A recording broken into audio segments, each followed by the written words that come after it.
what's up, everybody? Welcome to another episode of Mega64 Live.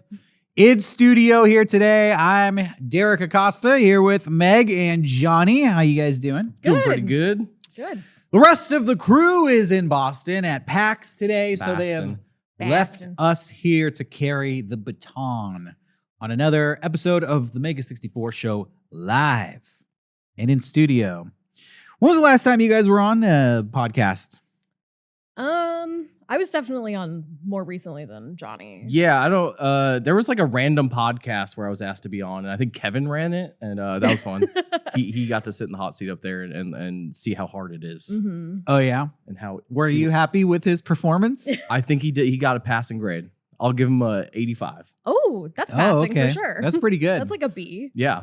What's your average? What's your grade point average? My grade point average in life is 200% because I'm living on the edge. Damn. I'm going. I can't drive 55. Nice.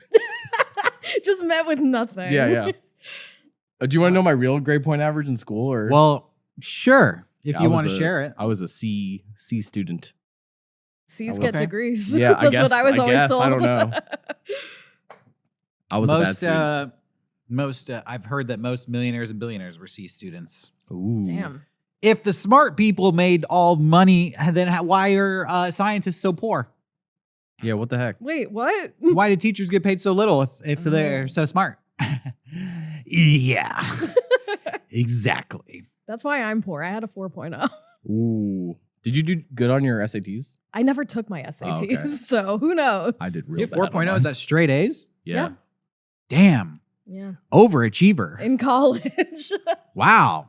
Well, I did so bad on the SATs. My mom was like, "You should take the ACTs." I hear people who can't do the SATs can do those better, and then I took that and I did even worse. And she was like, no. "Well, I guess I don't think testing is for you." And I was like, "All right, That's the thing. I guess I'll go to art school." You know, that's like when your parents throw shade at you. They go, Yeah. "I guess this just isn't for you." Yeah. Oh, man. And it's like, is that you trying to be nice? Because Kind of like a backhanded you just compliment. fucking giving me a complex for the rest of my life. Oh, for sure. I guess I'll never take a test. We're still waiting for you to take the IQ test here at Mega64. No, God. not doing it. Not doing Johnny, it. I think tests are for you. Nope.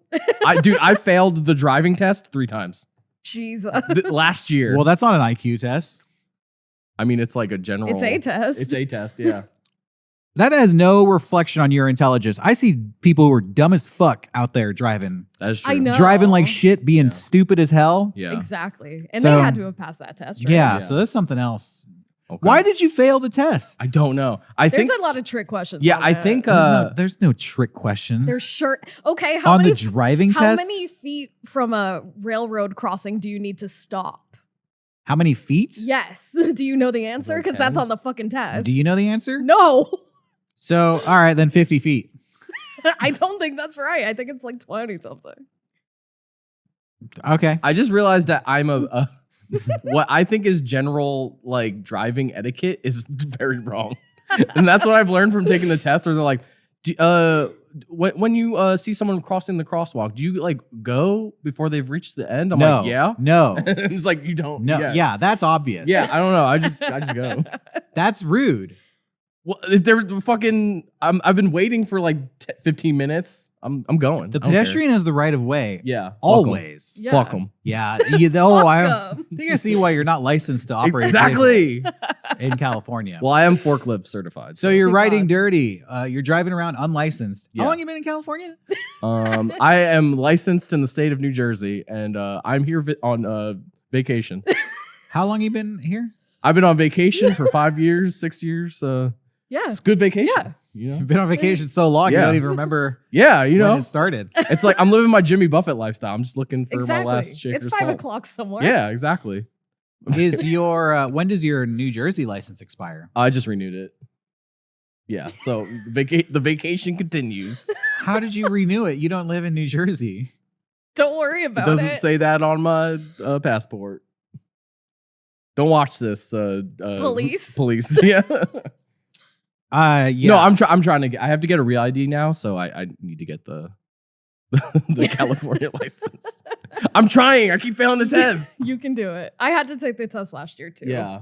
I took it once. I failed it so many times. They're like, you have to come in now. And I was taking it online. Yeah. And they thought you were like a bot trying to cheat. No, they give you 3 chances to do it online, and if you fail it 3 times, they need to supervise you, I guess. I don't know. Well, they need to make sure you can read first.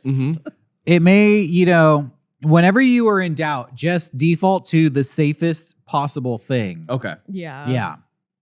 Don't run over a pedestrian. Stop as far away as you can from the railroad crossing. It's probably 150 feet. Okay.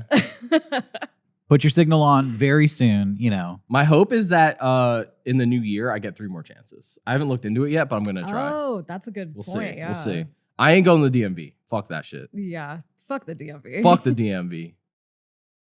Anyway. Maybe we should hire a driving instructor for you. Yeah. and make content out of it. We should make a Patreon.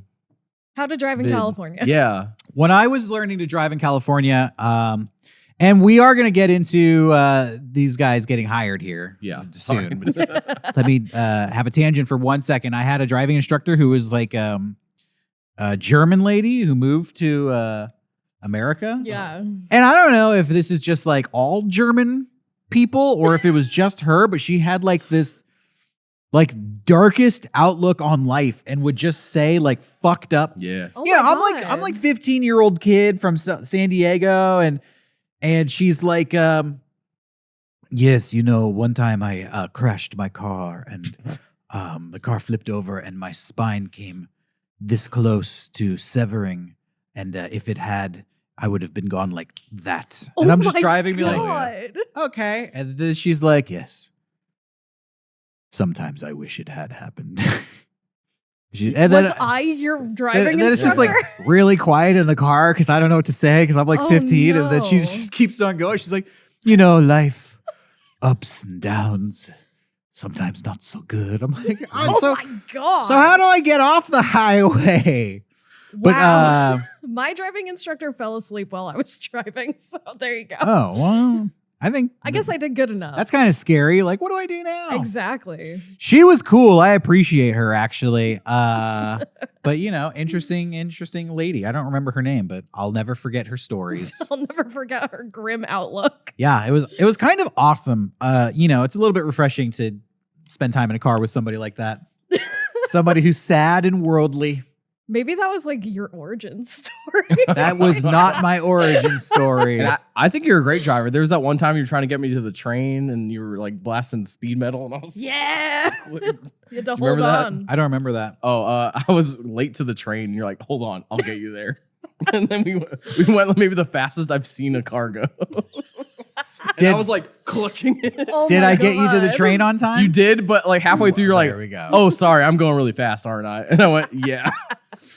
Well, you got me there on time, so it's the speed metal. and I'm alive, so yeah. No accidents. Never had an accident. Knock on wood. I'm a good driver. You are. I play MotoFest the Crew a lot. Oh yeah. Which I've talked about on this podcast many times. So anything under 300 kilometers an hour, it's child's play. Wow. It's child's play. I don't even know what that equates to. I got into an accident one time at the mall. Oh no. I was going the wrong way and I had to go the other way. So I just like quickly went into like a exit to turn around. I didn't notice there was someone directly behind me. Oh, fuck. So I just like swerved in front of them and they smashed, T-boned me. It was a car full of old ladies. Was this in a parking lot? Yes. Okay, parking lot accidents don't count. I've had those. Well, the cop said I got a moving violation, so I don't. No. And then you were like, my dad's a cop. And you showed him the card and he's like, move along, son. That did happen. Yeah. Oh, that rocks. Exactly. But yeah, the car of old ladies are like, oh my God, are you okay? And I was like, yeah, I'm fine. And they're like, I'm just so happy you're okay. And I was like, well, your car's fucked. Sorry. It was obviously your fault. Yeah, I was like, I got into, I was in the parking lot maybe about 6 months ago, and I was at the mall and I was turning. You come to an intersection and I was turning right, and another person like turned left and like crashed into my car. whoa. Oh my God. And she hopped out. She was probably like a 19-year-old college kid, freaking out. And I just like looked at my car and I was like, yeah, that looks fine. It's all good. She's like, oh my God, I'm sorry. You want to exchange? I'm like, no, it's fine. I'm like, have a good day. And I think I like Changed her life. Changed her life. Literally, I could see like the look on her face of like, not all drivers are assholes. Not not all men. I could tell what you wanted to say. Hashtag not all men. She'll remember that thought for the rest of her life. You changed her mind. I did one for the bros out there. You're welcome, men. You're welcome, Manosphere. I just helped you out. Manosphere. Damn. Yeah. Score one for the Manosphere. Yeah. Score one for men. I mean, this morning or Negative 999. I said to Johnny that men could be funny. So yeah. Yeah, guess what, chat? Men can be funny. The manosphere is thriving. We are working on Elon's project to make comedy legal. I'm working hard at it, and we're chipping away. We're putting hats on hats. We're grinding away at the comedy. He factory. keeps undoing all the funny work I'm putting in, but we're trying to figure it out. Yeah. Anyways, so yeah. How to get hired at Mega64. That's the topic of today's show. Yeah. Easy. No. Will we get into that? Who knows? Who knows? Because before the show started, we asked the people in the chat what they wanted us to talk about, and one person suggested a topic that was very popular, new pope. Uh-huh. New pope. We do have a new pope. We have a Chicago pope now. The pope is from Chicago. Duh, Hey. Bears. Hey, this guy Jesus is my homeboy.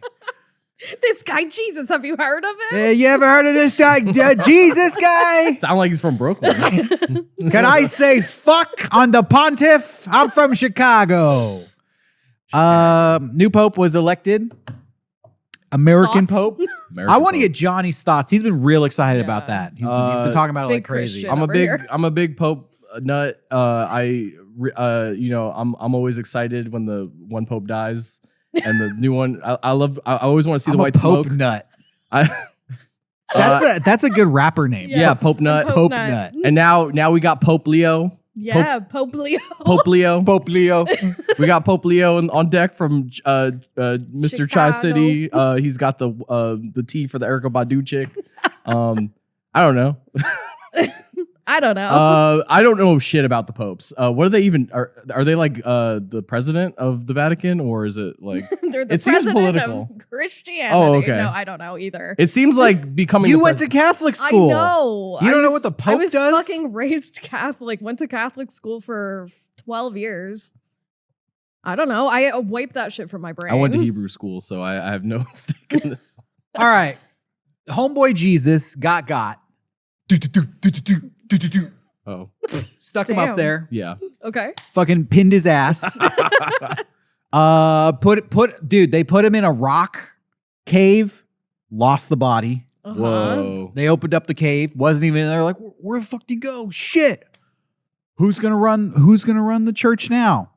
They elect a pope. Okay. Mm. So, first pope, supposedly, was Jesus's disciple. Peter, I think? Yeah, the theologians out there could correct me if I'm wrong. Pope Peter. Pope Peter, The PP. mythological pope. The pee-pee.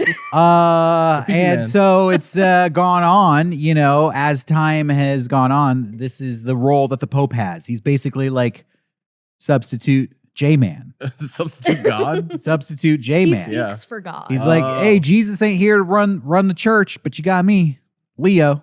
So is it like when they have to pick the new pope, it's like who's the most Christ-like? I guess so. Like, do they see who? How did they? Did you watch Conclave? Yeah, you gotta No, watch I Conclave. I should didn't. watch Conclave. We should watch it. I'm gotta too busy watch watching Conclave. Companion. I should be watching Conclave. Well, it's basically the same story. Yeah. And now, so this is the first time the Pope is from America. Yeah, I always thought like it was always Italian. Yeah, I didn't, I guess John Paul was like Polish or something. Okay, But I didn't know that growing up. neither did I. It's never been an American. I think they've all been from Europe, Mm-hmm. as Okay. far as I know. And maybe Francis was Argentinian or something. But this is, now we got a guy who listens to rock and roll. Now we got a Pope who knows baseball. Do you think the Pope knows about when the Dave Matthews Band bus dumped a He was bunch there. of poop Yeah, he probably had on to like people? donate holy water to clean him up. to Yeah. clean them off of the bridge. Pope likes baseball, so devil's going down to the yellow and brown. Devils? The devil, Yeah, the yeah. devil. Satan. Oh, hell yeah. Satan's going down to the yellow and brown. He probably really loves deep dish pizza. Yeah. Yeah. They got to fly that to the Vatican now. By the way, speaking of the baseball rap, Sure. I've been working on one. Oh. I feel like the song is good, but it's the presentation of those guys that sucks. Yeah. Yeah. So I need to get like a really good beat and just throw down like, Philly going down to the yellow and brown. Yeah, that's what's in. Yeah. No, I see the vision. Yeah. Bryce on the loose. Manny gonna cruise. That's what's in. Slow down. You need a vape though. Yeah, I need to hit the vape. What's the next line? I can't. Manny's gonna cruise. Padres on the loose. Let's go goose. That's what's in. I like Give that Philly a lot no better. slack. Send them back. That's what's in. It's very Yin Yang Twins. Back, Yeah. Philly, back, Philly, back, Philly, back. The Back, Philly, back, whisper Philly, rap. back. Yeah, the whisper rap. Philly going down to the yellow and brown. Why did those guys decide to do a rap? Clearly, they've never listened to rap in their life. Yeah. Oh yeah. They're definitely the type of guys who say like, I like music except rap and country. Oh my God. And then they were forced to make a rap. No, I think they like country. Oh, yeah. really? I think that's You're a right. safe bet. They You're should right. do like a Steely Dan version of that song. Dude, Yeah. I'm down. Be like 8 minutes long. Yeah. Well, so there you have it. That's our Pope talk. American Pope, baseball fan. What's probably going to be eating hot dogs in the Vatican. Weren't you telling me they have like crazy shit in the Vatican you heard about, like a big snake throne? Who's talking about I the snake did. throne? Me. Yeah. You know I'm on that snake throne I shit. want to see the Elden Ring snake I throne. know. Yeah, me too. Vatican. Supposedly, like the Vatican has all these artifacts that they will not tell people what they have, basically. And there's a throne room in the Vatican that the Pope sits at that looks like a big old snake. So sounds a little evil to me. I don't know. Yeah, he rides Sounds the like snake. some Harry Potter shit. He probably rides the snake naked, just to like assert his dominance over the serpent, Yeah. the serpent of hell. Pope Leo has to prove his Leo. worth over the Leo. snake. Cool. Well, how long have you guys, let's get into this conversation here. You guys work at Mega64, Yes. respectively. I want to know both your answers. How long have you been working here at Mega64? I have for 11 years now, which is Damn. crazy. Over a decade. Yeah. I think for me, it's like 5, almost 6 years now. Okay. Yeah, I really don't know when I started. Like, it just kind of like happened. You're still on vacation. You got Yeah, vacation. I got brain. vacation brain, dude. He got a job on vacation. Yeah. Jimmy Buffett style. And where were you in life? What were you doing before you decided to pursue a job here at Mega64? Me? Either one of you, yeah. I was working as a freelance editor for a company called Frederator. They make cartoons and stuff, but they had a YouTube division where they just made like, fuck it, I'm gonna talk shit. Just like slop, just slop content, like top tens and 107 facts and full timeline of Metal Gear Solid, like shit like that. Is that where you were editing? Yes, I was editing. What's the Frederator video that you would point people to if they want to see like the quintessential Johnny edit at Frederator? I think my first video, the one I point people to is 107 more facts about Star versus the Forces of Evil. What If the that makes fuck? sense to you at the all. fuck is that? It didn't pay very well, Mhm. and if I did one or two a month, I would be able to pay rent. What's Star versus the Forces of Evil? It was a Disney show.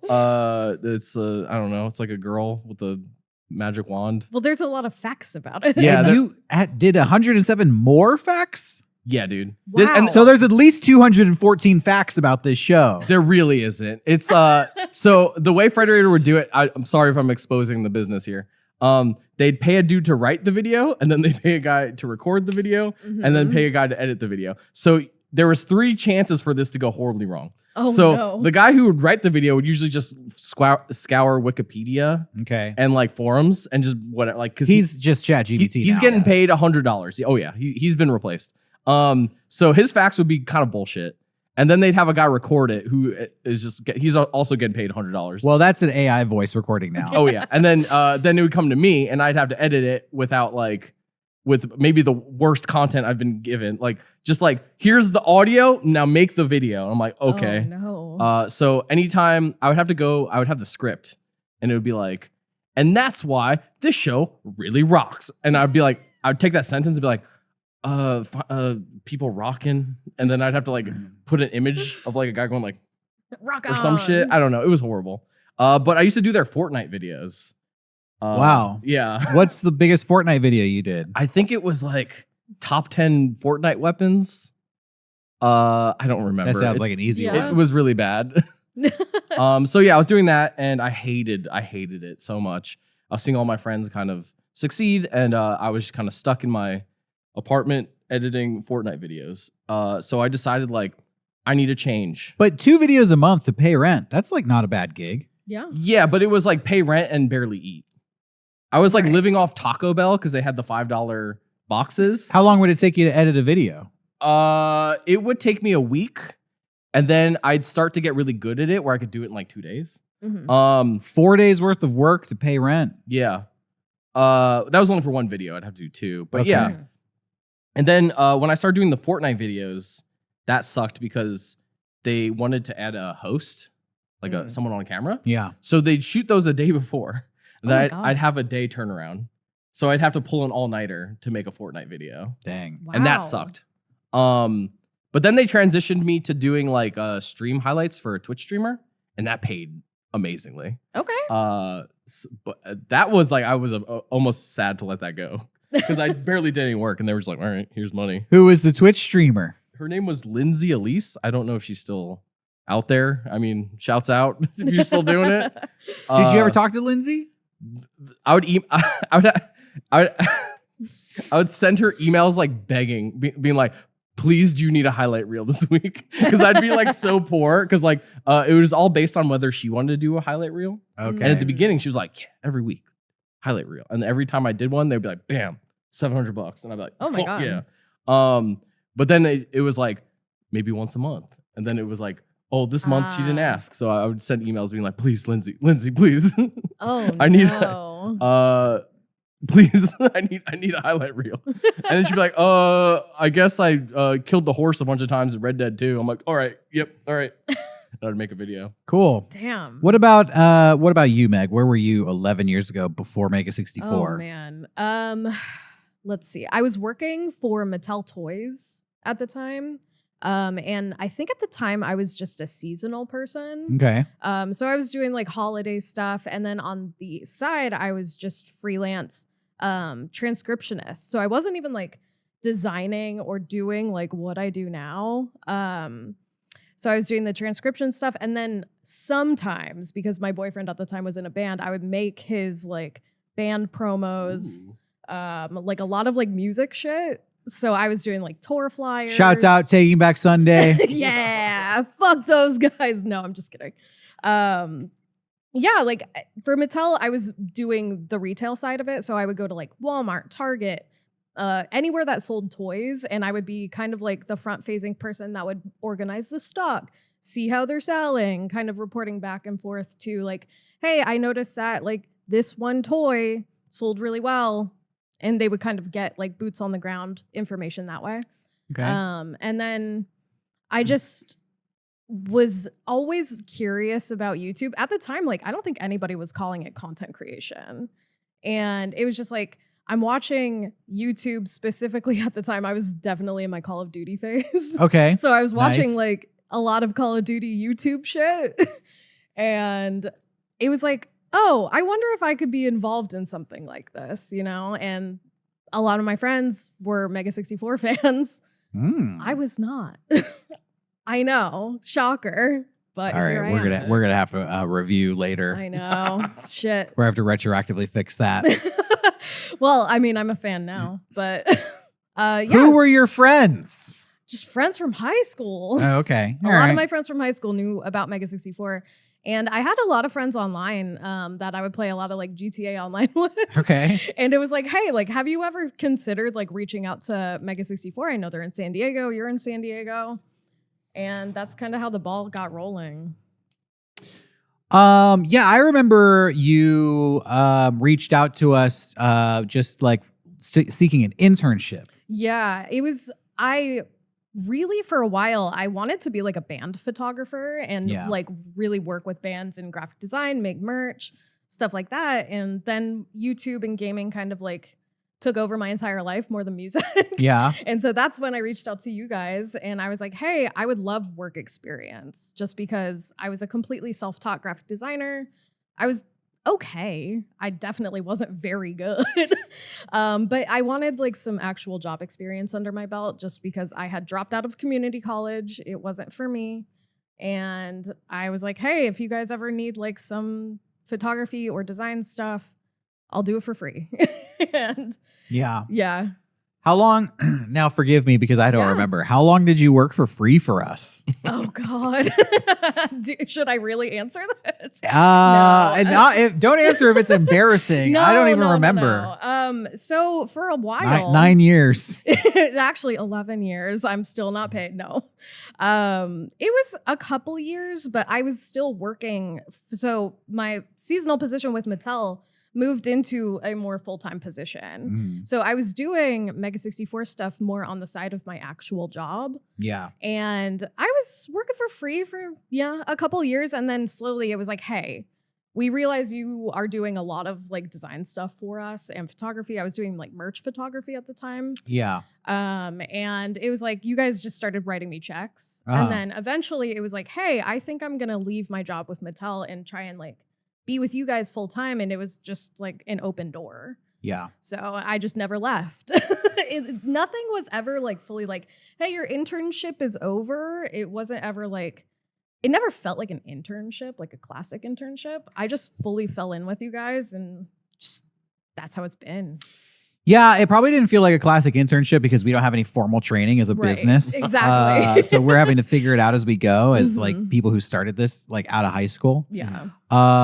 You can probably attest knowing me and seeing stuff here. I'm always pushing for like expansion. Yes, and definitely. So I think I was like kind of pushing, nudging along. Like we should start like just paying Meg, like start floating her checks and growing that out. And, because I wanted to, just expand the business in all these ways, like move into a studio and get extra employees and get nice equipment and start like broadening the scope of the projects we do here. Yeah, because I remember coming in and I was so nervous because obviously once I sent an email to you guys not expecting anything to come of it because I was like, this is such a shot in the dark. There's no way I'm going to hear back. I heard back relatively quickly, and then you guys asked me to come in for an interview.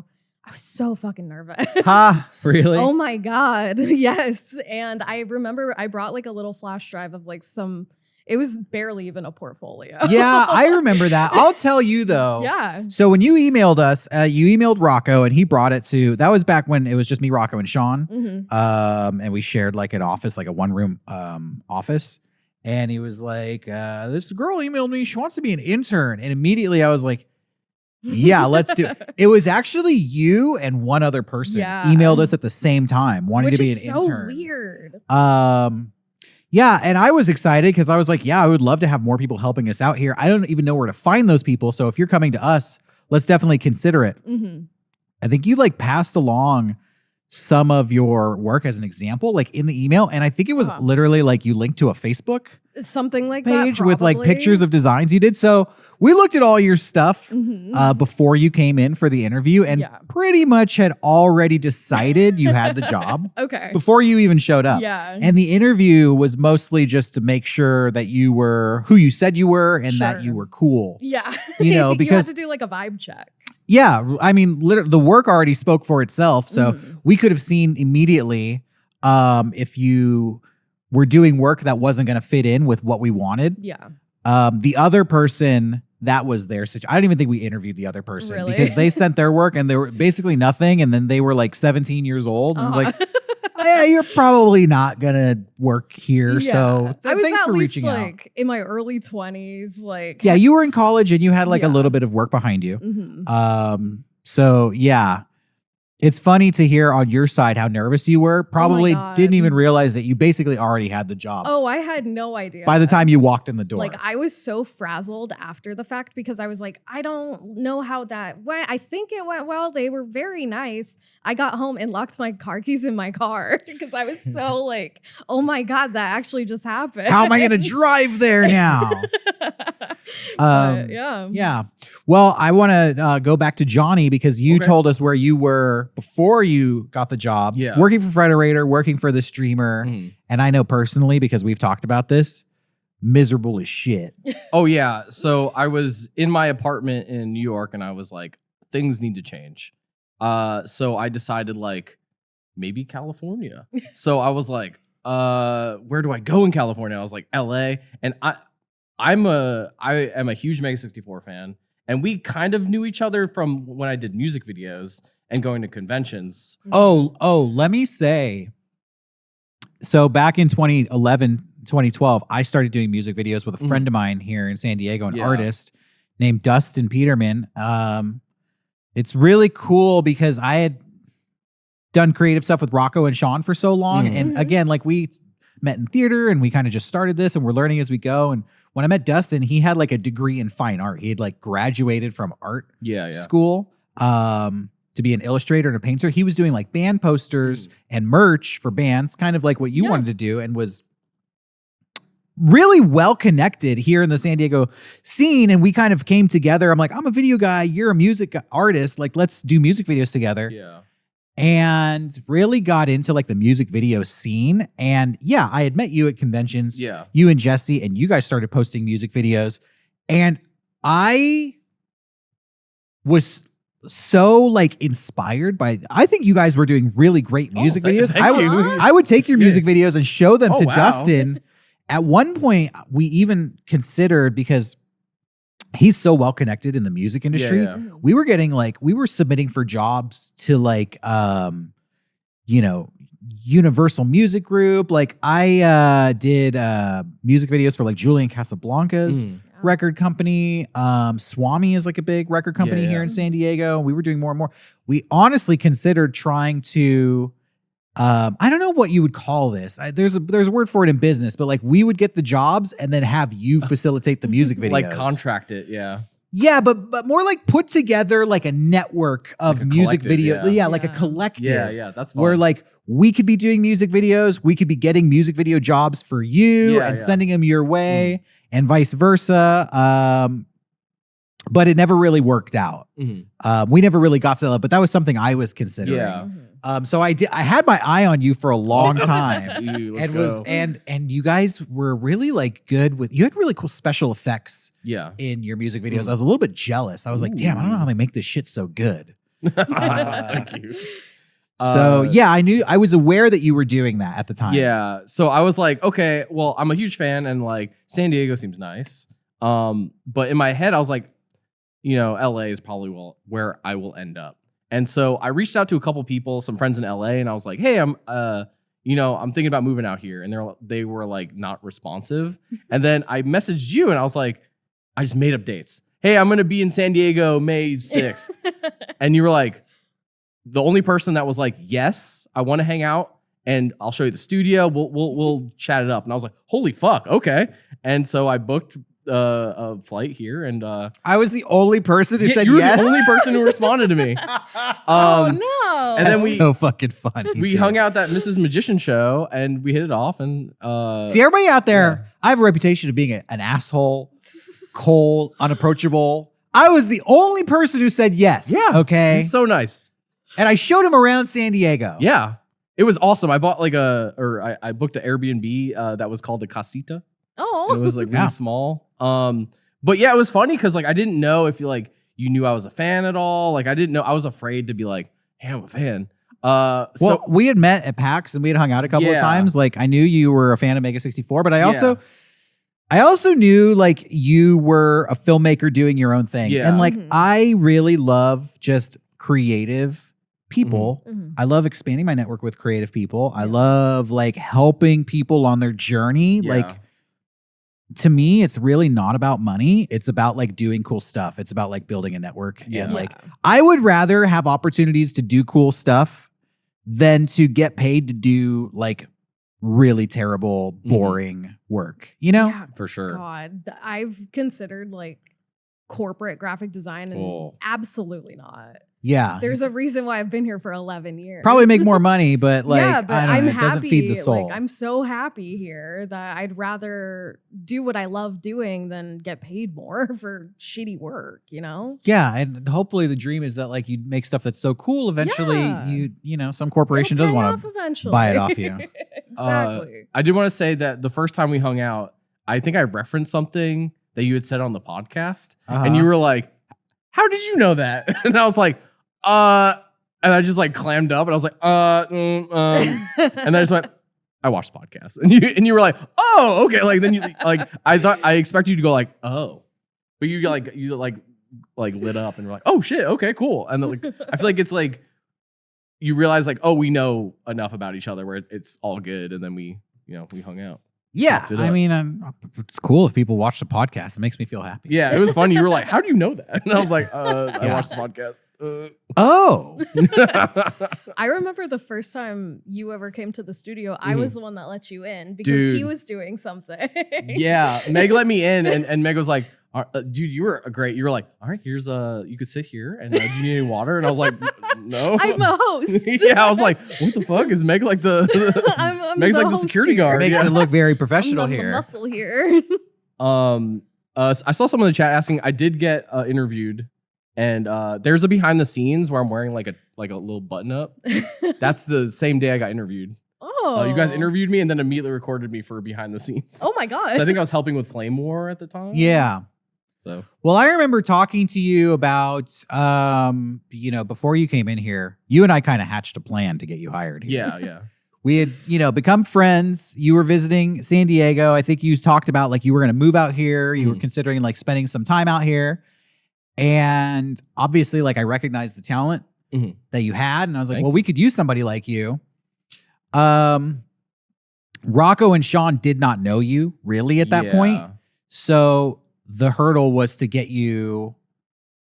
them to be cool with you because I can't make the decisions by myself. We are, a trifecta, a triumvirate. We are, the three people who lead this business. We all have to agree on a person coming in here. For sure.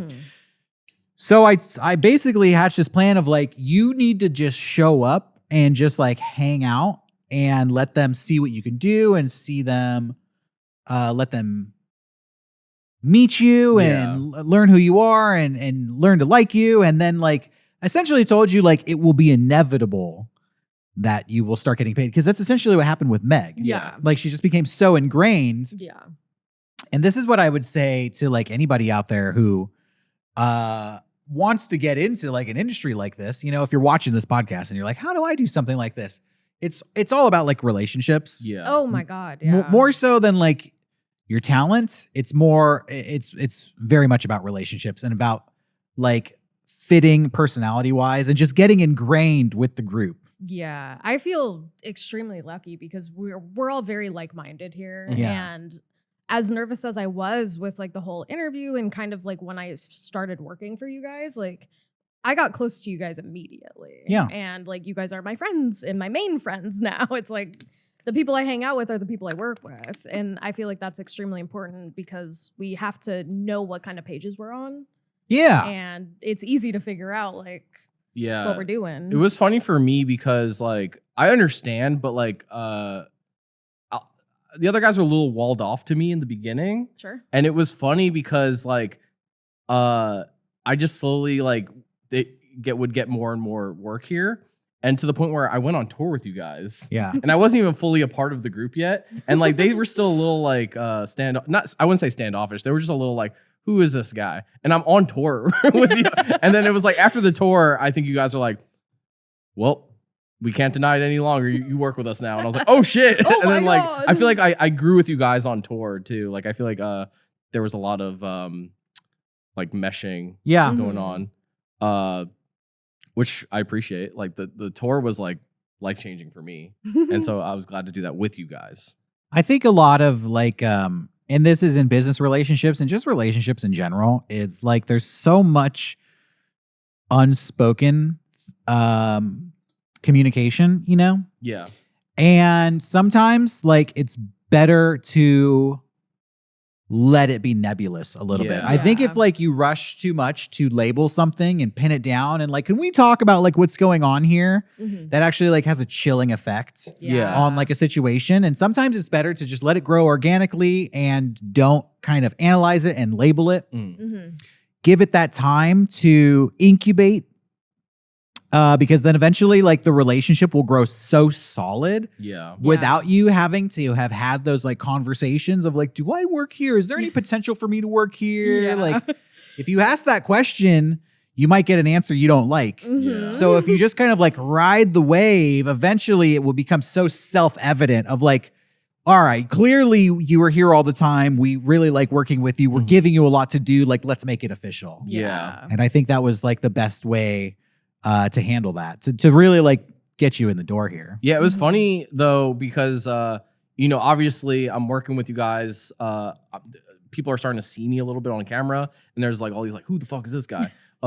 This Johnny guy seems pretty cool. And then it's like immediately like, oh wow, like, you know, getting a little of famous in air quotes. But then immediately it's like 2020 COVID, stuck at home. Like it was like the start of inkling of like, oh, what's this new thing? It's like, no, you're in your fucking room. Go home, loser. So it was really funny to like, because I would start to get texts from my friends like really judgmental, being like, oh wow, Johnny, you're doing it in California. And I'm like, I'm in my room right now. I don't know. Like, I'm literally stuck. I'm afraid to go outside. I don't know. Mr. Johnny Hollywood over there. Johnny you think Hollywood. You're too good for us, bro. Dude, I went home last year, and a friend I hadn't seen in a long time went, oh, local celebrity. And I'm like, what the fuck? That must have felt good for you. It was so condescending where I was like, do you hate me now? Oh man, I can understand that. Even doing Mega64 for a long time, you have this idea of yourself for so long, which is like, I'm just a fucking jackass. Yeah. Like I'm nobody special. Like anybody can do what I do. Like don't treat me differently. That for a long time I would kind of like undersell Mega64. People like, so what do you do? And I would always say like, it's just something stupid. Like it's just fucking around. And after like 10 years, I kind of like told myself like, I need to stop telling people what I do is stupid. Like I just need to own what I do. Yeah. And they're asking me, they want to know. So I kind of flipped the switch, and now it's like, oh, it's this, you know, whatever it is, this video company I work for, which I think is easier conversation than like, oh, this guy thinks he's stupid over here. Okay, cool. Guess he's a big fucking loser. Yeah, he's immediately talking down about his job. Yeah, but it took me a while to flip that switch, so I can understand. I don't know if you've flipped that switch now, where people are like, yeah, local celebrity. You'd be like, yep, that's right. Yeah, I should. Johnny TV. It's streaming every Tuesday. Tune in. Don't miss an episode. I should do that more. It's hard because like, I don't know how you feel, but like my parents are very much like, or my mom is very supportive, but my dad is very much like, I appreciate what you're doing, but like, when are you getting a real job? He does that a lot. I'm like, oh, fuck. Like, was this not a real job? And I had to tell him like, Dad, this is like my dream job. And he's like, yeah, but like, it's not a real job. You know, you can hang with your friends whenever you want. When you get your real job, I'm like, Dad, please stop. So I have a little bit of that in my head where I'm just like what you said, we're like, I just, you know, I do silly stuff with my friends. So like I climb up a lot. Your dad came to see you perform at Asbury Park. Yeah. In like a huge, like 500-person amphitheater. My dad, job, huh? He confuses me so much because when I visit home, he'll drive past that venue. Yeah. And be like, remember that? And I'm like, yeah. Yeah. Like, he seems proud, but he'll also be like, when are you getting a real job, Jonathan? And I'm like, what the fuck? No, my parents like have a certain level of that just because I don't think that they understand what we do. Yeah. Yeah. They just don't know the internet. And so they don't know how to really like look up what we do, I guess. Yeah. My mom finally figured out YouTube, and she looked it up, and she was like, oh, that's what Derrick looks like. I was like, oh, okay. She was like, he's handsome. Hi, Mom. I was like, oh. Yeah. I was like, that's my bestie. Well. Aw. I've never met your parents. I know. But someday I'll come over. My aunt was we'll like break bread. the biggest Mega Strange fan. Like she was like, she Aw. loved, like, I think she didn't like watching me. She liked watching you. She's That's like, so your friend funny. Derrick, he's really informative. And I'm like, all right. And then like when we stopped doing it, she's like, I just really wish you'd bring it back. I'm like, I'm getting this from you too. Like, what the fuck? Bring Mega Strange back. Well, Johnny and I have been talking about bringing Mega Strange back. We've just been procrastinating, I think. Oh yeah. Because we've brainstormed episodes. This is a side tangent, but I think the stuff we've been talking about doing will far and away outshine what we did in the past. Oh, for sure. If we ever get around to actually doing it. Yeah, we want to do it. And also, like, I feel like after like October, like I feel like both of us have been putting a lot of energy just into Mega64. So it's Yeah. like it's kind of hard to like, well, let's pivot really hard. Yeah. But I'm still down. Okay, I have a question here from our Patreon that I think is a good one. So you can answer, whoever wants to take this, maybe both of you. What's something you learned about Mega64 as an employee that you never could have perceived as just a fan? And Meg, you weren't a fan. I'm I not just a found fan. out. I'm So, you know, sorry. from the outside before you came here. What's something you learned about Mega64 as an employee you never could have perceived before you worked here? There's some things I don't think I can say, but the biggest What? the biggest one. What? There was one where I was like, oh shit. No, I don't want to hype Say it up. it. No, I Say can't. it. I can't say it. I can't No. say it. I'll tell you later. No, but the biggest thing for me was like, and I think the fans at home need to know this too. The chat said almonds. Yeah, the almond problem. No, is that you guys there's kind of like a knob of like podcast mode and regular life mode. Yeah. And you know, like you said, people are like, oh, Derrick, he's mean, blah blah. But it's like you're not like that off camera. Like No. so for me it was like when I was meeting you guys, it's like, oh, they're just like normal. They're just like having a good time. And then I saw you guys like flip it on for the podcast, and it was like, oh, that's the guys I know. So See, I kind of had the inverse because Yeah. I knew them outside of doing the podcast, and then once I finally saw you doing the podcast, I was like, "Whoa, what the fuck?" Okay. Huh. So I Yeah. think for me, it's like I think this happens with any type of celebrity where it's like you have this like understanding of them as their character, or I'm not that you're putting on a character, but you I've talked about this on the show. Yeah. I call it a persona. Yeah. So you have your persona, and that's not necessarily who you are as a person. Like you want to entertain these people as well. Like Yeah. So there is kind of like a difference between like podcast Derrick and regular Derrick. So that was like interesting to kind of see as a fan. Okay. The difference between that. Yeah. Yeah, I mean, obviously, this is a podcast. It's a show where you have a limited amount of time, and you Yeah. want to maximize the entertainment value of it. So it's not like having a regular conversation Yeah. about, you know, like, what did you do last night, or like how was your weekend? You know. Yeah, it's funny because like there's like I'll see people talk about and they're like, oh, you know, I like when the podcast is like this and or XYZ, and it's like right now there's a camera in front of me and like two really bright lights. So Yeah. it's like Yeah. having to be myself while also like seeing this is wild. Like it's a totally Yeah. different experience. Do to you just, like, think be normal. that you've developed your own on-camera persona? Yes. But I do have like crutches, I've noticed. Yeah, I'll notice like because you're a lot different on camera too. yeah, I'll notice maybe you could point this out too. Is like I always put my finger up like this. Yes. And I'll be like, "What's up?" joke. Like I just do that a It's lot. like Yeah. deflection. Yeah, I was you like, never hey. you never do that in real life. Yeah, no, I'll be like, hey, it's me, skinny penis. You know, like Yeah. I'll do shit like that, and then it's like, but in real life, I'm just like, hey, what's up? No, you're not. How's your day? I'll like climb up No, that's Yeah. not true either. You feel the same thing. It's a pressure to be entertaining. for sure. There's a pressure there. Which I Yeah. never thought I would have because I've always been a kind of behind the scenes kind of guy. Yeah. And so I was kind of, this was a fun experience for me because it was very much a sink or swim. You know, it's like you guys would occasionally put me on camera and it's like, oh, fuck, like I've never been on camera before. And I like learning trial by fire like that. Like I don't necessarily be like, hey, you have a month to learn how to be funny. Like I like just saying jokes to you guys and you guys be like, that's not funny. I'm like, okay, well, next time. And some of my favorite experiences is like making everyone here laugh. Like that makes Do you think great. you've become funnier since you started working at Mega64? Yeah, I mean, I think so. I'm I got birdophobia. I got I don't know other bits I have. That was just hanging out, yeah. watching TV at home. It's funny because I think I could make you guys laugh, and then I'll hang out with like my friends in New Jersey, and like I'm bombing.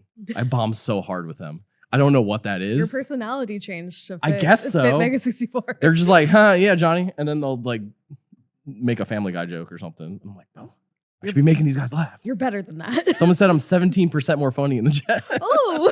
Hell yeah. Family Guy.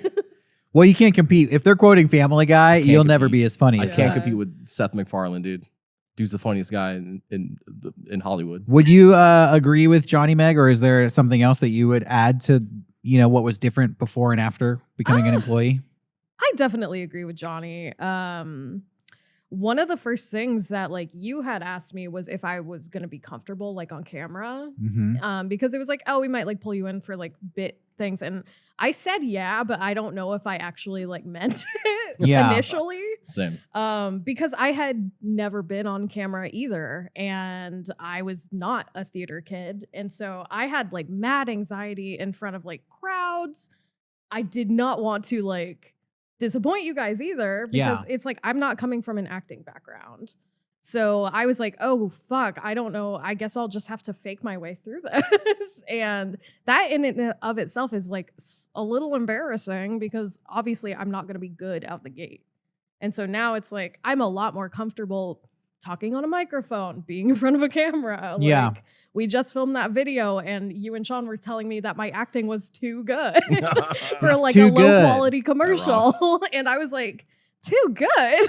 Like, excuse me, I don't know what I'm doing, but I've learned that I do know what I'm doing to a certain extent. Here is a tip I'll give to anybody out there, and I'll give you guys, probably don't need this tip at this point, but like, yeah, when you're on camera, especially and you're new to it, or you're in a situation with other people who are way more experienced than you, there's always a pressure to live up to what everybody else is doing. Yeah. And I feel like you have to remember the reason you're on camera is because they want you to bring yourself. Yeah. And you don't need to be inauthentic to yourself. Sure. You just need to bring yourself, because everybody, what I've learned doing this and acting and performing for so long is like no two people do the same role, whether it's hosting a podcast or playing a part in a video. No two people do it the same. Everybody has inherently their own take on everything. And like the most powerful thing you can do is just to tap into that thing that is unique to yourself. So really like throw away the pressure and just reduce, like, there's so much self-imposed pressure to like be more than what you are. And I always try to encourage people, like, get rid of that. Like there's you that's great at your core, and then you're adding all of this extra expectation on yourself. Remove that extra expectation and just be that core. Yeah, you may not be the loudest person. You may not be the wittiest person, but you're you. And that is what you bring that nobody else is bringing to the table. You know, we already have a funny Puerto Rican guy. We already have a Padres fan. We already have a goth dude with dreads. We don't need two of those. That's why there's only one girl here. No, I'm kidding. But literally, like, I wanted you to bring your perspective, which is going to be totally different than anybody else here. And that's what's so important about getting you on camera. And having you guys around to help too. Like, you're so good at coaching me through it and kind of like giving me what you're looking for. So I had a friend who he is also a performer, and he's talked to some mentors. And one of the things he said as a piece of advice that I always remembered is just a great quote. He's like, be yourself. Yourself, good. Being someone else, bad. And I always think about that. Yourself, good. Someone else, bad. Be yourself. I like that. Yeah. So stick to that, everybody, and you will do well. Yeah, I used to, when I would get really bummed out here that I wasn't funny, I'd watch like YouTube videos on how to be funny. And those were always like, it was always like. Any recommendations out there? The funny gurus on YouTube? Yeah, I guess none that I can remember. I just searched how to be funny. How to be funny. And it was just like a lot of like subverting expectations, like taking like something like that you expect and then turning it on its side. But like, I've never really think like that. And so it was always hard for me. Like I'd try, I'd be like, oh, subvert the expectations now. And it's like, that's not funny. You know, like constantly thinking about how to be funny. Yeah. I think just finding your voice is the best part. And knowing your audience too. Cause like I'll tell you guys jokes specifically for you guys. Yeah. Yeah. So that's how like you can kind of gauge what is and what isn't funny. I've also spent a lot of time trying to figure out how to be funny, but I took a different approach to it, which was like a psychological, like, why do people laugh? Like, what is the evolutionary purpose of being funny? Like, why do humans have to be funny? Why did like being funny and humor and laughing naturally evolve in the human race? Yeah. There's no clear answer on this. Maybe other people out there can chime in if you have your opinion. But from what I believe, looking into this, I feel like laughter is a psychological mechanism to deal with things that would otherwise like drive you crazy. It's a stress relief thing, right? Okay. Like I have the shittiest fucking job in the world, let's say. I literally have to like shovel shit all day. Yeah. If you do this job with me and we don't joke about this and there's no humor, like I'm going to go fucking insane shoveling shit all day. Yeah. But if I can joke with you and laugh about this, it makes this situation more palatable. Yeah. For sure. More bearable. Absolutely. And I read somebody describe it as like, imagine like a pressure valve, like a pipe filling up with steam, and laughter is the pressure valve that allows you to relieve that steam before it explodes. Yeah. Right? And so the more pressure that's built up, the more laughter you're going to need to reveal it. And I use this in a philosophy, when I'm coming up with like jokes and humor, I'm like, okay, so how can I build that pressure up? Yeah. And maybe this is fucked up of me, and maybe this will be some insight into how I operate here. But the whole point of like to do the comedy is to like build that anxiety. Yeah. Build that uncomfortableness to a point where it's almost breaking. And then, yes, the pressure valve is like subverting that expectation. Yeah. And that is when you finally get that release and you get to like laugh about it. Yeah. So you can often, if you go back and watch some of the things I've done on camera, you might be asking yourself at the beginning of a bit, like, where the fuck is this going? Why is he talking about this? Yeah. I'm starting to get uncomfortable. That's kind of like when you presented like the dog fucking video to everybody. We were like, where is this going? Yeah, when I presented a video about like, I want to do a video about how like this guy's obsessed with having dog sex. Sometimes like some of the chows bring this up too, like it is kind of a muscle that you have to like work out a little bit. So well, yeah, everything is. Yeah, so in the shower sometimes I'll do full improv with myself. Oh, do you play multiple? You should record that. Oh yeah, you should record that and upload that. Yeah, all right. Shower improv. Shower improv with Johnny. Upright shower brigade. I just USB. Yeah, USB. Ooh, whoa. We just came up with we need to write a book right now. I'll just do like in the shower, I'll like come up with scenarios and I'll try to work through. Yeah. And they never like, they'll make me laugh, but I think it's good to like, exercise that muscle. Yeah. But maybe I'll start writing down the improvs and I'll bring them to you and let you know. Sure. And let you know like what's going on up here. Yeah, and my philosophy, the Derrick, I need to write a book on my philosophy of humor. Sometimes it fucking blows up in my face. Yeah. Oh yeah. Sometimes it comes to bite me in the ass. Because I'll definitely build the pressure and then I won't find the valve. Oh, that's happened. Yeah. That's happened. I'm sure people out there may think of a couple examples of times when that has happened. But my intention is always to release that pressure for a good laugh. 80 to 90% success rate, not bad. That's pretty good. But the 10% cataclysmic failures, I'll think about those till the day I die. It's a risk you have to take. Yes. We could go on. I was actually talking to Rocco about doing some Patreon content about like this kind of conversation, like breaking down our approach to humor, For sure. Yeah. breaking down our approach to like writing funny videos and just like what we think is funny in general. Maybe we'll make our own YouTube videos how to be funny, Yeah. Yeah. you know, for future Oh, Johnnies yeah, out that'd be there. great. Future Johnny. Mega64 teaches you how to be funny. Yes. I'm subscribing to Patreon. Yeah. Fuck yeah. And you know, I want to do like basically, you know, side note, maybe you'll see this in the future, maybe you won't, but this is just an idea. I would love to do kind of like Patreon content that breaks down how we do everything around here. Like Okay. Yeah. making costumes, building sets, writing videos, coming up with funny concepts, like just every aspect of Mega64, just like a how to Mega64 Yeah. series. Yeah, there was a podcast I used to love. I don't think they do it anymore, but Penny Arcade, they used to just fly on the wall, record themselves writing their comic. Oh. I loved that. So you just, I love that stuff too. yeah, you just like see the whole process, like, and it wasn't produced, so you just like hear them like talking shit, and then like, oh, maybe that's a comic, and then it's like, okay, so like, I feel like that's a good concept for like a video, like seeing you guys kind of work through the process. And I think you could take any person's creative process and apply it to your own life in some way. I always feel like there's something that translates to whatever you want to do. yeah, Yeah. for sure. Yeah.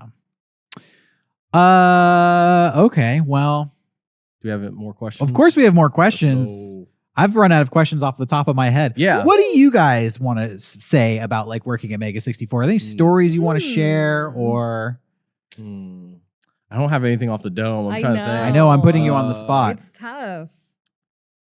Like what era, like on what aspect of Mega64? Like I think it needs to be honed in a little bit. Like I can't. I can pull some stories out, but they might not be stories that people want to hear.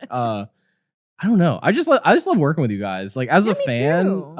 it was really cool to kind of be on this side of it. Like, did your perspective change at all? Do you think? A little bit, yeah, because it's like I remember watching the podcast Sunday, and I was on the East Coast, so I'd be up like all night when you guys would do like really long after shows. Yeah. And you know, when we were doing Stroke of Midnight, it was like, oh, I'm on this side, and it's like the old set, and it's like, and we're all just having a good time. I was like, it's really fun to like hop into those moments where I could, or like I love when I'm able to be like, hey, remember when you guys did shitty DVDs? And everyone's like, oh yeah, you know, I love to be able to like pull that out and kind of give my fan perspective in the mix. I think it's been helpful. I don't know, but I do love throwing in my 2 cents.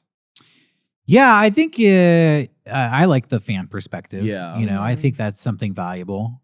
Because yeah, we've been on the inside for so long, it's hard to sometimes get out of that headspace and see it from the outside. Cool. Well, here, let me pull up another question here from Patreon. A lot of this stuff we've already answered, actually. Oh. People are asking, how does it feel from being a fan to being a part of Mega64, that journey? That's a question like multiple people have asked. I feel like we covered that. Yeah, for sure. Did Mega64 make you go through a humiliation ritual to secure your job? Kinda. Oh, please explain. Yeah, there was like a lot of like the first time I got a year late. There's like a little like gags where it'd be like or pranks that you guys kind of do to each other, just that you've been doing since high school. I don't want to like expose a lot of them, but there's ones where Expose the business. there's ones where I like, get hit by them and be like, oh, what the fuck? Like, oh, I got that? Yeah, it's That's like, not for me. So that less of a hazing, more of a like joining the group, and here's how we fuck with each other. Absolutely. But I think You're Late is the biggest like one that we kind of show the fans to, and they've seen how brutal that can be. I mean, it's to the point where I'm sure you probably feel this. Like, even yesterday, you were like, I saw your car was in the parking lot and I was expecting a you're late. Like, anytime that I'm like a few minutes late and I can see the other guys' cars in the parking lot, I'm like, it's the day. Today I'm going to get a you're late. The worst is like when it's like some shit where like you had like you just came from the doctor's office and you're like and you've informed everyone you're going to be late. Do you have a doctor's note? Yeah, That's like, Derrick. yeah, you guys are taking advantage of the doctor's visits a little too much. I need a note. There have been times where I've been like, I have a hard time just asking a question, so I'll do like, hey, can I ask a question? And you like, I feel like you love that because you're always like, no. Yeah. Can I ask a question? No. You that was your question. You just asked. But besides that, no, it's not like any type of like actual hazing. Like I'm not No. doors or How about this? Johnny and Meg, what is your favorite role you've played in a Mega64 video? Ooh. I love Bobbity. That was fun. Yabu Saga? Yeah, I loved being able to like. I know you love that costume. I didn't love the costume, but I loved getting to go like crazy like that. Like it was like kind of cathartic. Yeah. I know you actually hated the costume. Yeah. But would you agree that having that layer of shit on top of you will freeze you up to like go a little crazy on camera? Because it's like, well, this isn't just me as my regular self. Like I'm playing a little green fucking weirdo covered in shit. Yeah. Like I had like that little cape and I would always just kind of like Mr. Burns the whole walk. And then I'd walk past someone getting married like at the costume makes the character. Yeah. But like I started to do like a laugh. I was like, ha ha ha ha. And then I remember either you or Rocco were like, can we go bigger? And I was like, okay. And I was like, I just like went fucking crazy.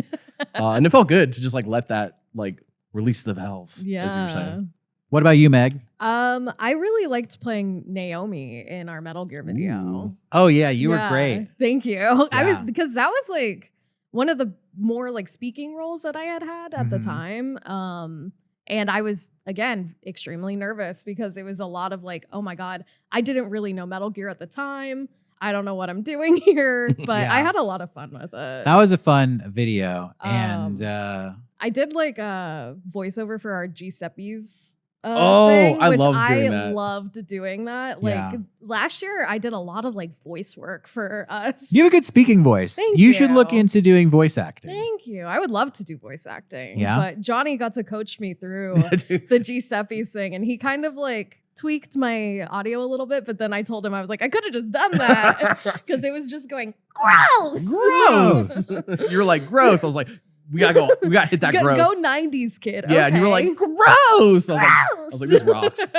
There's a voice acting coach here at San Diego who will help develop a voice acting reel for Ooh, you. okay. And I had a friend, an actress, who got into this, and she played me her reel, and it was like 5 different roles on this voice acting reel. So one of them was like a mother. Oh my God. One of them was like a patient who needed a medicine.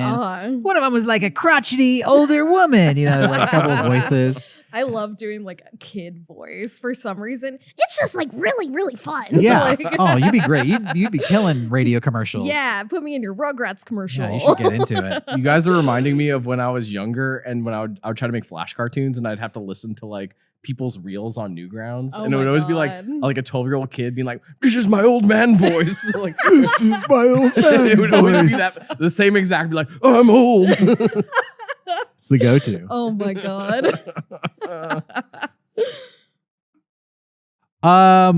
There's a big question here. I want to screen it real quick. Ooh. We're screening I'm questions. scared. Yeah, well, all right, I'll just read it and then we'll decide if we want to answer it or not. Okay. I thought this is gonna go well. Meg mentioned that she cold emailed Rocco asking for an internship. How would you say this kind of approach had changed now that the team is more established and roles are covered compared to back in the day when you had room to accept someone to fill a role? Or nowadays, does Mega64 prefer to seek people and reach out as they need? So this, I think, is a question for me, Yes, for sure. not for you guys. Definitely. Over the summer, we had an intern here. Her name was Olivia. She was never on camera. Mhm. She was a behind-the-scenes person. She was great working here. Oh yeah. I liked having Olivia here. Definitely. She was part of a college internship program, but it really is, and I'll say this again, like it's more about like relationships.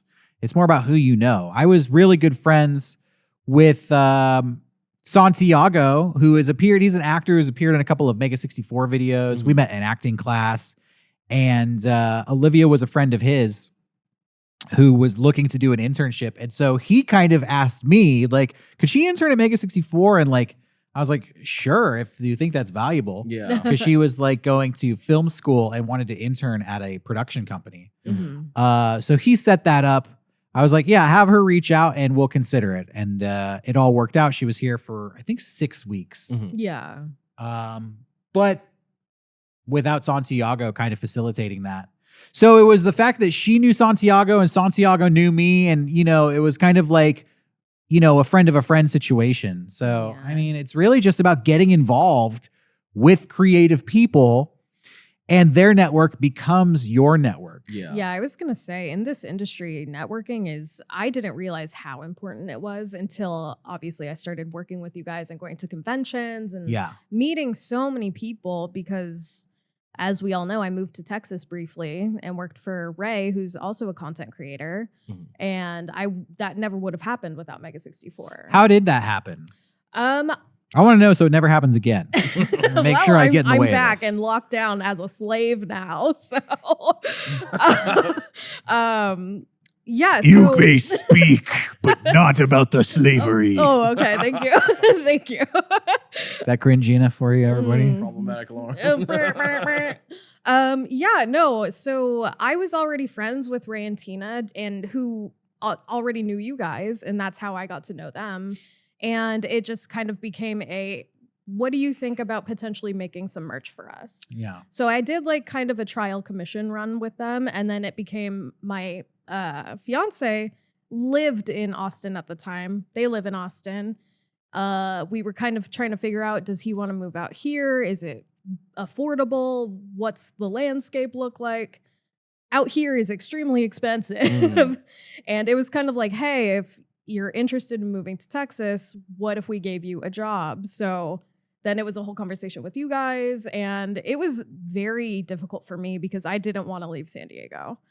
But financially, it was a better option. I wanted to be with my boyfriend. And it was just something that worked out. But that never would have happened without networking and knowing these people. Yeah. So I was basically offered a job, but also, can I keep my job? Can I keep my current job? Because I didn't want to leave you guys. And that was my biggest concern, that you'd just be like, okay, bye. We'll never see you ever again. Yeah, we didn't want you to go. And, and then COVID hit. So you ended up being out there. It was kind of perfect timing. Yeah, you were out there way longer than we would have liked. But there was nothing we could really do about it because the whole world shut down. So I was like, all right, I guess she's stuck where she is. It was not the best, of course, especially for my own mental health, because all I wanted was to be here with you guys. For sure. But I made my way back, and that was my main goal, regardless of how long it took. I know you missed Texas, though. Texas versus California. It's a big debate, Huge debate in the conversation out there. Yeah. God. I feel like I haven't learned how to schmooze with people at conventions yet. Yeah. When we did Creator Clash, I feel like I made an ass of myself every 5 minutes. Hey, Creator Clash sucked. Yeah, because it was like, I was like, oh, I want to like make connections and stuff. And it's like, oh, Matt and Ryan for Super Mega. Hey, what's up?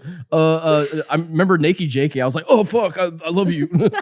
I think that's the thing, though. You just got to like act like you don't know who they are. I was trying to, but it was like, oh, fuck. Justin Wang, I love your shit. I'm debating whether I want to overshare about my personal life or not. I came back from Creator Clash and signed up for therapy. Oh my God. Rocks. No, I'm not laughing at you. That's No. It's funny, Because but Creator Clash mental was health is such a fucked up social situation. It had me like really spun. And I was like, God. I think I need to talk to a therapist about what just happened. Holy I'm sure shit. Ian loves this. Go ahead. No, I'm kidding.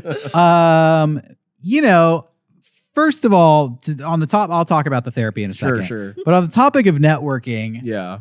when I was younger, because I started this when I was 17, I always had this false philosophy that talent will get you 100% of the way and you don't need to network. Okay. I hated like networking as a concept. Like it sucks. Like, I fucking hate networking. I'm just talented. I'm just going to focus on making myself as talented as possible. And that will get me through the door. Yeah. That was the wrong thing to think. And now that I'm older, I've changed my philosophy and everything is way better. It's more important to be cool. It's more important to make friends. Yeah. Talent is secondary to that. If you're cool and you make friends and you're talented, you're going to have all the success in the world. Yeah. But if you're really talented and you are cold and weird and distant, like people are not going to want to work with you. No, that's going to get out. Yeah. I would rather work with somebody who has less skill but is really fun to be around, and then I can teach them what they need to know. So I've started in the past like 5 years, I would say, really trying to put myself out there and be friendly and like cold approach people and meet people who are creative, which I've already talked about. I just love connecting with creative people. Yeah. And that, again, gets back to like why I no longer call Mega64 stupid. Yeah. Because a big part of networking is like knowing who you are and knowing what you bring to the table and being confident in what you do and that it's cool. Mm-hmm. Because why would somebody want to network with somebody who is like, I do stupid stuff and I'm a loser? Like, here's my card. Let's talk. You know? Yeah, exactly. So that's my own self-doubt creeping in and self-sabotaging tendencies to be like, what I do has no value and I don't deserve to be here. It's imposter syndrome. Yeah. Oh, totally. So, you know, you get to define who you are. You get to kind of set the tone for other people and what their expectation of you is by how you present yourself, especially when you're making that first impression. So I really worked on like, what do I do at Mega64 that I'm proud of that other people can understand that can translate to you? So video production, writing, directing videos, sketch comedy, comedy troupe, internet, you know, all of that stuff like makes sense to people. And it's like, okay, yeah, well, I do this. Like, how could we connect? Yeah. Creator clash. So why it fucked me in the head, it was like, I don't know. It was weird just... So they put all the people in one hotel. Yeah. And they kind of like lock the doors at that hotel. Mm-hmm. And they have like security checking you to come in and out. And then once you're in the hotel, it's like everybody who you walk past on the hall is like intently looking at you. Like trying like, to... who are you? Yeah, like trying to figure out who you are. Like, do I recognize this person? Oh, that's like weird. Are you... And it felt very like... It actually felt like extremely judgy. Mm-hmm. It felt like around every corner, people were like sizing you up if you were worthy to have a conversation, which fucking got inside my fucking head. You know, if you're in a regular hotel and you're on an elevator with somebody, there's no problem not talking. I felt like every time I got on an elevator creator clash, it was like, who was trying to be the fucking it guy in the elevator, you know? Yeah. Like, sorry. I don't no, go ahead. It kind of bummed me out because it's like, in my head, I was like, well, you know, I befriended you guys, and like to me, you guys are like the pinnacle of YouTubers. Like you guys have been doing it for so long. You understand the space better than anyone else. Yeah. And so I was like, oh, this will be fun. Like I'll get to like kind of mingle with all these other people that I respect, and it just felt like no one wanted to mingle with people if they didn't know who you were already. Exactly. It kind of hurt my feelings because I would just see like, I don't want to say who, but there would be people who like would start to come. I would like be like, hey, how's it going? And then they'd see Rocco and go boom, like right to Rocco. And I was like, I thought this was kind of like just a party vibe, not like oh, that's the famous guy. I want to talk to the more famous guy, and then that guy's even more famous. Like, and I was like, this is not my scene. Like, I felt the same way, and it was like a weird pecking order. On a grand social level, which it really left me with a bad taste in my mouth, and it really kind of just left me feeling bad about myself. You know, because I was like, I thought I was a likable, approachable person, and so many of those interactions went sideways at Creator Clash that I came home like fucked in the head. Yeah, that sounds terrible. I really did not enjoy that experience, and so I had to I signed up for therapy, you know, and talked to a therapist about my whole experience there, and got fixed. Mentally, I'm doing great now. There's one thing I still think about there. And I feel like I could, but let's say if I could do it over knowing what I know now, having processed the whole event and situation, I don't think it would fuck me up in the head as much as it did. But I was just like mentally unprepared to go into that situation. Kind of didn't know what I was getting into, and felt like it was a very uncomfortable situation. I think if I would be able to do it again, I would just focus on you guys. Like, I feel like it would have been way more fun to just be like, this is a fun, like, let's all hang out. Yeah. Instead, I was like, oh, fuck, I'm in line with Eddie Burback. Hey, how's it going? Like, but there's something that haunts me. I was talking to, I don't know his last name, but Tucker. He shoots a lot of stuff for Super Mega. And I was like, this is great. Like, he shoots their stuff so beautifully. Yeah. I was like, I just want to pick his brain and be like, hey, how's it going? And like, I came up to him like mid food bite. I was like, hey, man, I just want to talk to you. Like, I know like he shot a lot of their stuff on Lumixes, which we use, and I was like, I want to know like technique and stuff. And he was like, yeah, just get the right lenses. And I was like, hell yeah. Is like, what kind of lenses do you think? You could look it up. I was Oh like, fuck. no! I was like, I think he didn't want to give his techniques away, but I was like, yeah, but he's that's gatekeeping. but that's the way I am. Like, I just want to like share what I know. Like, if you out there ask me a question, I will give you the answer. Same. I'm the same exact way. So it kind of bummed me out, but I was like, also like, am I being the asshole? Like coming up to you while you're eating? Like, I don't know. I think about like, I'll fall asleep thinking about it, like in cold sweats. Oh, I mean, I had a very awkward situation that you were also there for. I don't know if you remember this. It was at an RTX one year, and we were at our hotel, and it was us and like everybody else in Mega64. And we get into the elevator. My boyfriend was there as well. And CEO of a game dev company walks into the elevator, shakes everybody's hand but mine. And she shakes Matt's hand too. I don't remember this.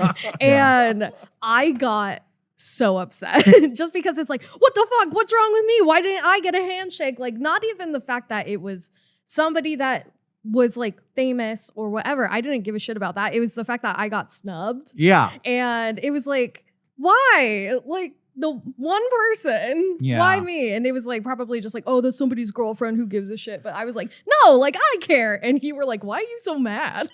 And I was like, it's upsetting. But it was just one of those things where you kind of just have to let it roll off your back. Don't worry about it. Yeah, awkward situations, social situations arise. And when you have one like that, it's better not to harp on it too much. Yeah. But do you find that as a, being a lady in the video game industry, do you feel like that happens to you often? Yeah, unfortunately. Not so much to the extent where it's like, oh my God, I was obviously snubbed. Yeah. But there have definitely been times where people are so eager to talk to you guys and much less so me.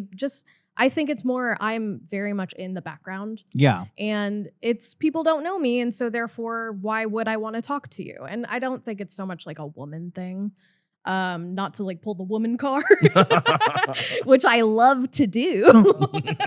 God, another woman card. It's always as a joke. Yeah. But no, like it's definitely like there is a level of misogyny within the game industry. And it's within society. Yeah, exactly. And so that's something that you just kind of have to, again, let it roll off your back. Try not to worry about it. I associate with people that don't treat me that way. Yeah. And then you move on. So, it sucks in the moment, but then you just move past, find your people, find the people that don't discriminate against you or whatever. Yeah. I think there's a lot of just guys out there who are just straight up uncomfortable talking to girls. Absolutely. Like and would just like, I don't see you. Hi, hello, sir. There has been a lot of interactions because like I do a lot of conventions for Mega64 and I will be like, hey, how's it going? And people will look through me and be like, hi, Rocco. Like very much like you're in the interaction. All the time. Yeah. And so it sucks because like I'm here to be talked to. I'm not trying to like make you uncomfortable, but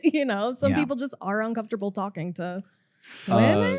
Last thing I'll say about Creator Clash. Sure. Yeah. And you can talk about it more if you want, but I do feel like being a YouTuber, it's your job to be a YouTuber. Like it fucks with your head a little bit. Yeah. And us YouTubers, and I'm speaking as one, we're built different and not in a better way. I think we're... I'm built worse. I think we're built worse. I think we're a little bit broken because there is this element of like fandom, which is in your life, and it fucks with your ability to socialize with people because, like sometimes you'll meet people, they know you, you don't know them, and it's like a weird dynamic. And every single person in that hotel had that same like broken part of their brain. And you get them all together in a building, and it's just like the weirdest fucking social space I've ever been in my life. Yeah, I gotta say though, I feel like you guys are so grounded. Yeah, like you're extremely well adjusted. I hear that a lot. I hear people like, you're actually really nice. I'm like, isn't everybody? And they're like, nope. And I'm like, what have you experienced out there? Yeah, I just felt like every person I would talk to at Creator Clash, there was just like a defense mechanism would go up unless they thought like you can do something for them. Yeah. So like, and I think it helps that you guys started pre-YouTube. Yeah. Because I feel like the YouTube and its algorithm, like that implants some fucking RFK brainworm into you. Where you're like, I need the views. But like you guys just did it for the love of the game, like before any of that. So I think you have like 1 foot out of the like horrible hellscape of YouTube. That and like a lot of these younger creators grew up in that bubble. That too. And yeah. I think that fucks with your head because that's all you know growing up. Whereas you guys like were pre-YouTube and you didn't have that. I would say too, and I don't know if this, maybe I'm off base on this, but like Rocco, Sean, and I came from a very communal theater background. And so like making each other laugh and performing was such a social aspect. It was very much like you did great in your performance. Now let's see the next person. You did great too. And I feel like a lot of YouTubers just start doing YouTube and have to learn to, perform like in their room by themselves. And it's kind of like isolating. Oh yeah. And they're getting praised for it. So it's like they develop these mentalities of like, well, I'm great.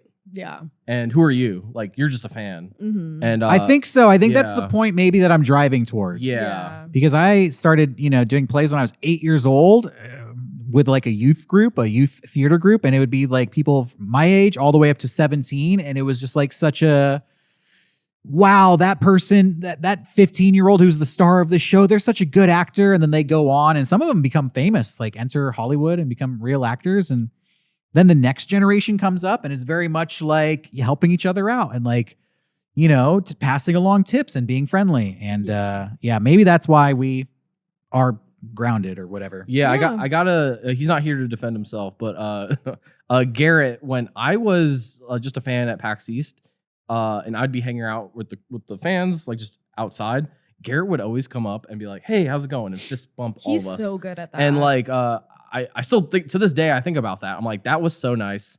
I was too afraid to go up to him, but he came to me and went, hey, like, appreciate you guys coming out, buying shirts, blah, blah, blah. Yeah. So I always think about that whenever like, I'm in a situation with you guys where there's people who are like, Johnny, you did XYZ. I'm always like, think about Garrett that day at PAX East and how good that made me feel. Yeah. And like, I'm like, do that for this person. And like, so I think that helps. I think it also helps that I was like late 20s when I entered y'all's bubble. So like, I feel like didn't get the brain rot at a younger age. I feel like that's also, I think we were saying that's also an element for sure. Absolutely. But yeah, Garrett is the GOAT. Garrett is the GOAT.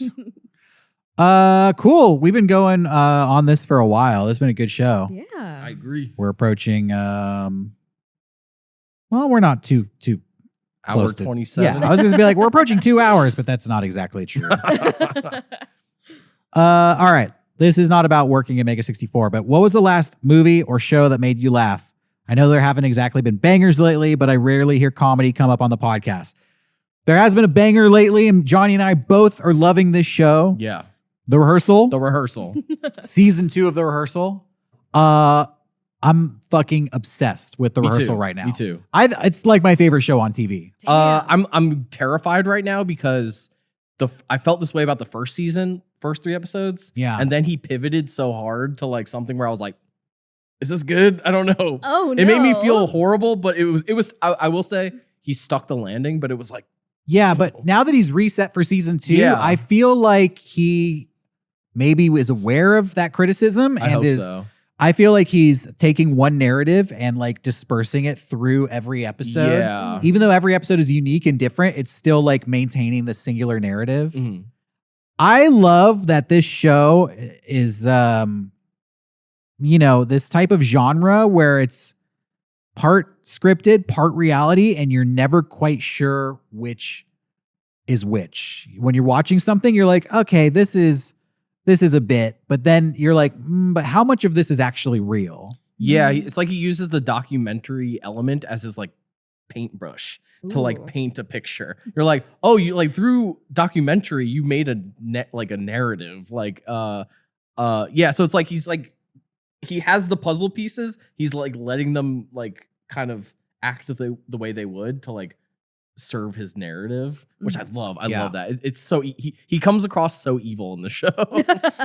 I shared this with you. I can share this with the people out there, but one of my friends that I met on a film set back in October, I did a movie with this girl. We kind of became friends, and then she was posting on Instagram. She was like, I can finally share that my episode of The Rehearsal came out. And I was like, what the fuck? Like, you're in The Rehearsal?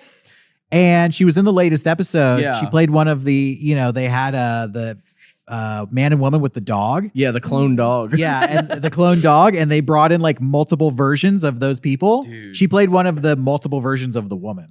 Once you told me that, I rewatched the episode and paid really like close attention. Yeah. Like, I don't even know who this woman was. I'm like, was it this one? Was it the one who asked like, can you not keep your glasses out? Is it the one that like got really mad, tried to have sex? Like, I was asking her about the yeah. show. It's so interesting because basically she was like, I had no idea what this episode was going to be. I had no idea what this show was going. It was so compartmentalized. Yeah. I was like, are you going to be in more episodes? She's like, I don't know. I have no idea. We'll see. dude. And I was, I was like, it's so funny that he's done a whole like, I'm not going to spoil it for people who haven't seen it, but like an ongoing narrative about this topic throughout all the episodes. She's like, yeah, I did not know that was a part of the episode. I thought my episode was about these two people and a dog. I thought that was going to be the whole episode. I love in the episode, I won't spoil it, but when he goes into the next part of the episode, he goes, how could this not work? It worked on a dog. It's really good. So that's what I've been watching. And yeah, I mean, I'm fucking like really laughing hard. Like I'm kind of like embarrassed that I'm laughing so hard at it. This season has been way funnier than the first season. If you didn't like the first season, this one like clears it for sure. So I haven't watched either season. Yeah, you should Should try. I start with the second one or the Start first with one? episode 1, season 1. Okay. Yeah, Because that is just a standalone work of art. Oh Okay. yeah, the first like All few right. episodes of the season 1 are I always forget how good those ones are. Okay. But yeah, I would just say watch it all because I think you'll enjoy it. And then funny movies. No, I haven't seen Chicken Jackie. Duh, the funniest Obviously. No, I haven't seen any funny movies lately. Are seen any there any Yeah. comedy movies? Like, what's a good comedy movie that came out recently? I don't know. I movie. know Could not tell you. Stavros put out his movie, How to Make a Cult. I haven't watched it though. Yeah, no, like I feel like that makes me sad how little comedy movies there are. I feel like it's always more of like a dramedy. Yeah. Like A24 would be like, this movie's kind of funny, and you're like, was it funny? I don't know. I think we both watched Companion recently. Yes, I watched it last night. Okay, I watched Companion earlier this week. I thought that was going to be a horror movie, and I was surprised pleasantly when it wasn't. Yeah. From what I had seen, I was kind of not interested in it because I was like, I'm not sure what this is about. Looks like it might be a horror movie. Mhm. I didn't see a lot for it. I just knew it was like produced by the dude who did Barbarian, Yeah. which is a horror movie. So I assumed it was going to be the same. I'm jealous because I saw a trailer that gave away the concept. Yeah. And I feel like I think the movie was fun, but I enjoyed it less because I knew the like twist of Okay. Oh, Okay. So I heard Companion is produced by the dude who did Barbarian. And then I saw a still image of the girl with her eyes rolled back yeah. and she's covered in blood. Yeah. That's all I knew about the movie. That's the perfect way to go because I knew the thing. That's all I knew. Okay. And I was like, this looks like a horror movie. Yeah. And then I went in and it started as like kind of a fucking mid romance movie. Yeah. And I'm watching it being like, I think this movie is going to suck. And at the end of the first act, there's a big twist. Yeah. And from that point on, I was like, you got me. Now I'm interested. Yeah. So for me, I knew that. And I'm like, I was like, hurry up, get to the, like, Yeah. I know Get to the the good twist of part. this. But it was fun. I looked up the director afterwards and apparently he wrote and directed the second and third Fred movie. What the awesome. fuck? Yeah, dude. Like he was like a Nickelodeon guy. That's and then this was like his crazy. first like John Cena's Fred's horror-ish dad. movie. That's a fucking awesome progression. That yeah. gives me faith. Maybe, someday I'll direct a Fred movie. Yeah. And beyond. Yeah, no, it ended up being, in my opinion, more of like a sci-fi thriller. Yeah. Which was kind of cool. There is a yeah, go movie ahead. I'm looking forward to. That's a comedy movie that we talked about. Okay. Friendship. It's the new Oh, Tim yeah. Robinson movie. Okay. And it has Paul Rudd. It looks like I Think You Should Leave, the movie. Yeah. Kind of. It's but- playing in select theaters right now. I think it's about to okay. hit. Yeah, because I think like it hits nationwide like later this month. Yeah. It I'm looks excited very for good. it, for sure. Cool. I will say one thing about Companion. I'm trying not to spoil it, but all I'll say is like the other two characters, the dude from What We Do in the Shadows, the chubbier dude. Yeah. Don't know. The other guy who had a friend. Okay. Yeah, I thought their story was way more engaging. The gay couple? Yeah. I thought that was way more engaging than the main story. Yeah. Like, I was like, I want a movie about that instead. I found out that the Matt Berry's the blonde guy in the gay couple, I found he's from San Diego. He's from Oh. Encinitas. Okay. Yeah. Yeah. Little San Diego native. Maybe we can get him Local on Mega celebrity. 64 video. Dude. He was also in Smile 2, Oh. which was like my favorite horror movie last year, probably. If I think Smile 2 was fucking great. Way better than the first Smile. Yeah, I saw clips from that and I was like, oh, I don't want to watch this. Yeah. Dude, it was scary. But yeah, I thought their story was like more engaging to me than the main one. Yeah. I mean, the movie wasn't phenomenal, but No. when it was all It's said fun. and done, it was pretty good.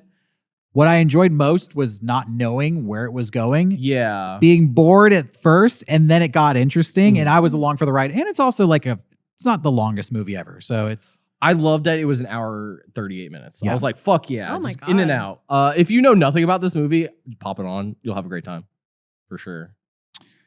okay. I want to address Mr. Boone in the chat. I'm going to call him out Oh. specifically, Mr. Boone, What's he saying? Uh-oh. because he's saying I don't like A24 movies.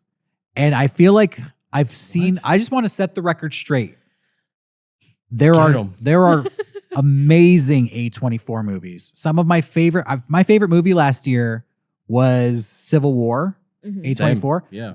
And I really liked Uncut Gems. TV Glow. Fucking. Oh, yeah. I saw the TV Glow. Yeah, I don't know if that was A24. I think it it is. was. It is. Those were my two favorite movies Yeah. last year. I love Uncut Gems.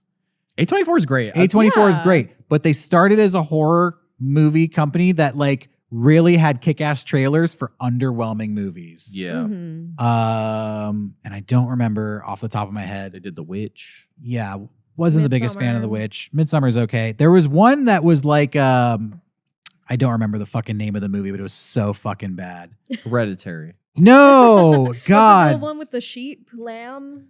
There's lamb, there's pig. This was like it's about a bunch of people stuck in a cabin and like other people show up at the cabin and it was like you can't open the door at night because something's coming for you. Oh, is it Knock at the Cabin? No, that's not A24 movie. That's that's a Batista.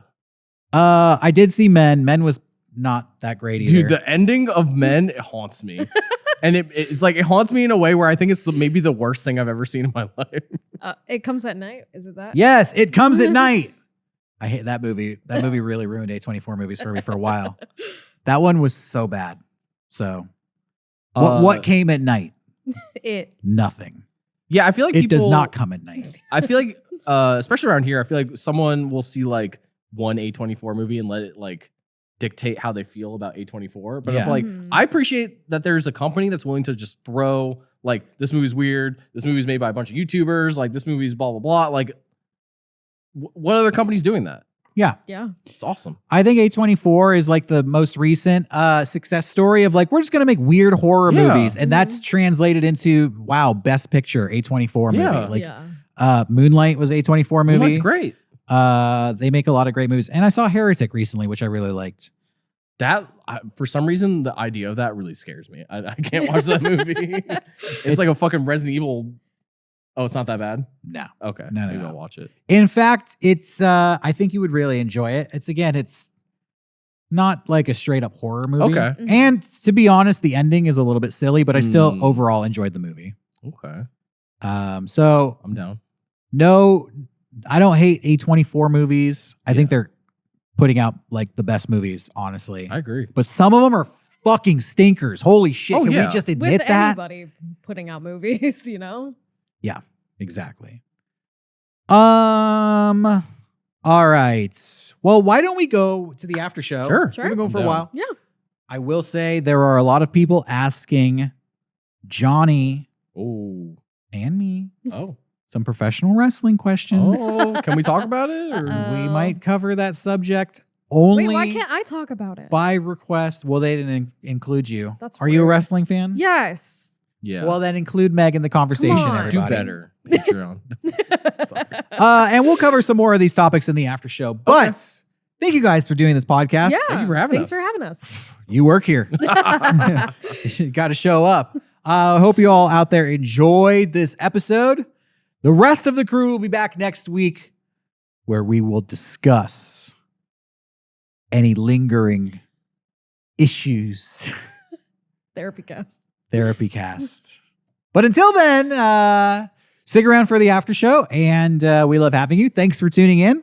Have a great weekend, everybody. Goodbye. Bye.